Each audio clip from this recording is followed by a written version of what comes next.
Bonjour et bienvenue. Accordez-moi juste quelques minutes de votre temps pour cette histoire incroyable qui parle de la façon dont Dieu a changé la vie d'un homme nommé Saul. Je vais commencer par lire un passage du livre des Actes, chapitre 22. Frères et pères, écoutez ce que j'ai à vous dire pour ma défense. Lorsqu'ils entendirent qu'il leur parlait en langue hébraïque, ils redoublèrent de silence. Paul dit alors : « Je suis juif, né à Tarse, mais élevé ici, à Jérusalem. J'ai été instruit au pied de Gamaliel dans la connaissance exacte de la loi de nos pères, rempli de zèle pour Dieu, comme vous l'êtes tous aujourd'hui. J'ai persécuté à mort cette doctrine, liant et mettant en prison hommes et femmes. J'ai même reçu des lettres pour les frères de Damas, où je me rendais pour amener liés à Jérusalem ceux qui s'y trouvaient, pour les faire punir. Comme j'étais en chemin, près de Damas, vers midi, une grande lumière venant du ciel a soudain resplendi autour de moi. Je suis tombé par terre et j'ai entendu une voix qui me disait « Saul, Saul, pourquoi me persécutes-tu » J'ai répondu « Qui es-tu, Seigneur ?» Et il m'a dit « Je suis Jésus de Nazareth que tu persécutes. » Mes compagnons ont bien vu la lumière, mais n'ont pas entendu la voix de celui qui parlait. Alors j'ai dit « Que ferai-je, Seigneur ?» Le Seigneur m'a répondu « Lève-toi, va à Damas, et là on te dira tout ce que tu dois faire. » Comme je ne voyais plus rien à cause de l'éclat de cette lumière, mes compagnons m'ont pris par la main, et je suis arrivé à Damas.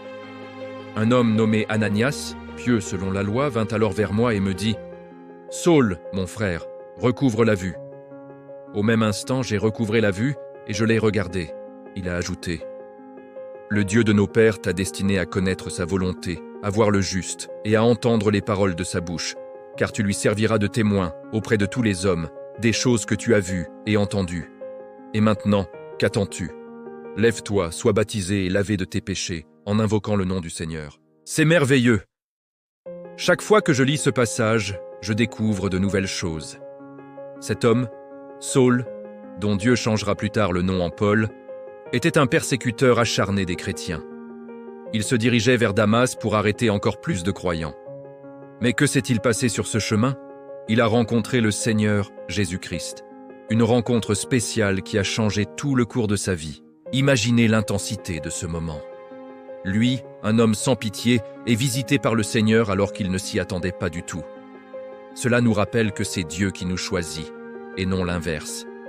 Après cette rencontre, Paul deviendra le plus grand évangéliste, portant la parole de Dieu partout où le Seigneur le lui demandera.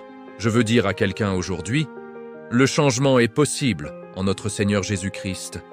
Dieu fait tout en son temps, et quand son heure arrivera dans votre vie, il vous transformera complètement. Le Seigneur nous prend dans notre état de pécheur, il nous purifie et fait de nous ses enfants.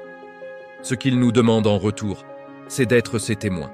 De la même manière que Paul a reçu la parole et l'a partagée, nous devons aussi la partager avec ceux qui ne la connaissent pas encore.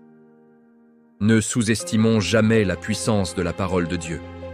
Un seul verset peut changer la vie de quelqu'un. Ne soyons pas paresseux pour la partager. Pour rappel, le salut est gratuit.